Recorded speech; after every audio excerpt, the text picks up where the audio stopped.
ملف المغرب لاستضافة كأس إفريقيا 2025.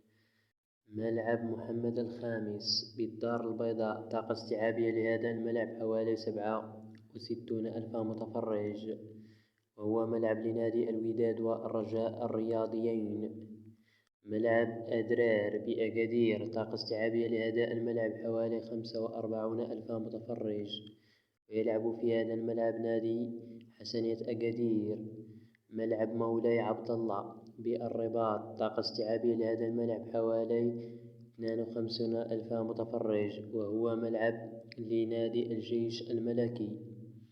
ملعب ابن بطوطة بطنجة. طاقة استيعابية لهذا الملعب حوالي 67,000 متفرج، وهو ملعب لنادي اتحاد طنجة. ملعب مراكش. الطاقة الاستيعابية لهذا الملعب حوالي 45,000 متفرج، وهو ملعب لنادي الكوكب المراكشي.